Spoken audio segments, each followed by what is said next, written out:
കൂട്ടുകാർ. ധോണി എന്ന താറാവ് കുഞ്ഞും ക്രോക്കി എന്ന കോഴിക്കുഞ്ഞും വളരെ വലിയ കൂട്ടുകാരാണ്. ഒരു ദിവസം ക്രോക്കി വരുമ്പോൾ ധോണി അമ്മയോടൊപ്പം കുളത്തിൽ നീന്തുകയാണ്. എനിക്ക് നീന്താൻ തോന്നുന്നു, പക്ഷെ എനിക്ക് നീന്താൻ കഴിയില്ല, ക്രോക്കി ദുഃഖത്തോടെ പറഞ്ഞു. വിഷമിക്കേണ്ടാന്നേ, എൻ്റെ അമ്മ നിന്നെ നീന്താൻ സഹായിക്കും, ധോണി പറഞ്ഞു. ക്രോക്കിയുടെ അമ്മ താറാവിനെ പുറത്ത് കയറ്റി കുളത്തിൽ കറങ്ങാൻ തുടങ്ങി. ഹായ് ഹായ്, നല്ല രസം, എനിക്ക് സന്തോഷമായി, ക്രോക്കി പറഞ്ഞു. അടുത്ത ദിവസം ക്രോക്കിയും ധോണിയും കൂടി പറമ്പിൽ കളിക്കുകയായിരുന്നു.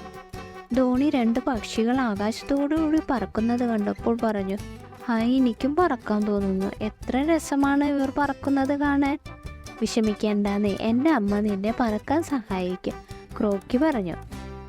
എൻ്റെ പുറത്ത് പിടിച്ചിരുന്നോളൂ, ഞാൻ നിന്നെ പറക്കാൻ കൊണ്ടുപോവാം, ക്രോക്കിയുടെ അമ്മ ധോണിയോട് പറഞ്ഞു. ഇത് കേട്ടതും ക്രോക്കിയുടെ അമ്മയുടെ പുറത്ത് ധോണി ചാടി കയറി ഇരുന്നു.